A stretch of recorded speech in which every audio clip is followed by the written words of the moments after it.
మా పట్టణానికి కొంచెం దూరంలో ఒక పెద్ద పాత కొండ ఉండేది.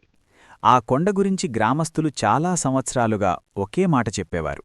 రాత్రి ఆ కొండలోకి వళ్లకండి. కాని ఆ మాటలు యువకులకి సాహసంగా అనిపించేవి. రవి, కిరణ్, అజయ్ అనే ముగ్గురు మంచి స్నేహితులు ఒకరోజు ఆ కొండనెక్కాలని నిర్ణయించుకున్నారు. ఉదయం ఉత్సాహంగా ప్రయాణం ప్రారంభించినవారు నవ్వుతూ మాట్లాడుకుంటూ కొండని ఎక్కడం ప్రారంభించారు. మొదట్లో మార్గం సులభంగా అనిపించింది. కాని కొంతసేపటికి దారి ఇరుకుగా మారింది.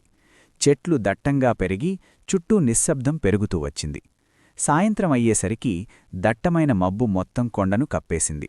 ముందున్న దారి కూడా సరిగ్గా కనిపించకుండా పోయింది. రాత్రి దగ్గరపడుతుండటంతో ఇక్కడే ఏదైనా చోటు చూసి రాత్రి గడిపేద్దాం అని వారు నిర్ణయించుకున్నారు. కొంత దూరం వెళ్లిన తరువాత చెట్ల మధ్య ఒక పాత చెక్క ఇల్లు కనిపించింది. ఆ ఇల్లు చాలా కాలంగా ఎవరూ వాడనట్టుగా కనిపించింది. తలుపు కొంచెం తెరిచి ఉండటంతో వారు లోపలికి వెళ్లారు.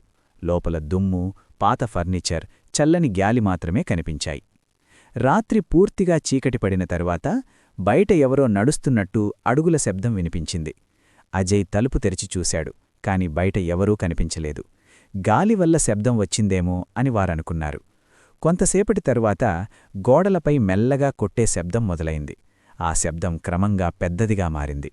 అదే సమయంలో నేలపై మట్టి అడుగుల ముద్రలు ఒక్కొక్కటిగా కనిపించసాగాయి. ఆ అడుగుల ముద్రలు లోపలికి వస్తున్నట్టు కనిపించాయి. కాని అక్కడి ఎవరూ లేరు.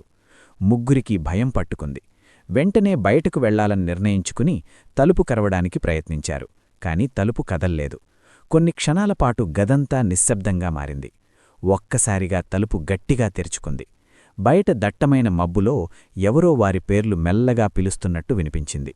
ఇంకా అక్కడ ఉండటం ప్రమాదమని భావించి ముగ్గురూ ఒక్కసారిగా బయటకు పరిగెట్టారు. మబ్బులో దారి సరిగ్గా కనిపించకపోయినా ఆగకుండా పరిగెత్తుతూ చివరకు గ్రామం దిగువకు చేరుకున్నారు. మరుసటి రోజు గ్రామంలోని ఒక వృద్ధుడిని అడిగితే చాలా సంవత్సరాల క్రితం ఆ ఇంట్లో ఒక ప్రయాణికుడు తుఫాను సమయంలో చిక్కుకొని అక్కడే మరణించాడని చెప్పారు. అప్పటినుండి ఆ ఇంటి దగ్గర వింత సంఘటనలు జరుగుతాయని గ్రామస్తులు చెప్పుకుంటూ వచ్చారు. ఆ రోజునుండి రవి, కిరణ్, అజయ్ మళ్లీ ఆ కొండవైపు ఎప్పుడూ వెళ్లలేదు.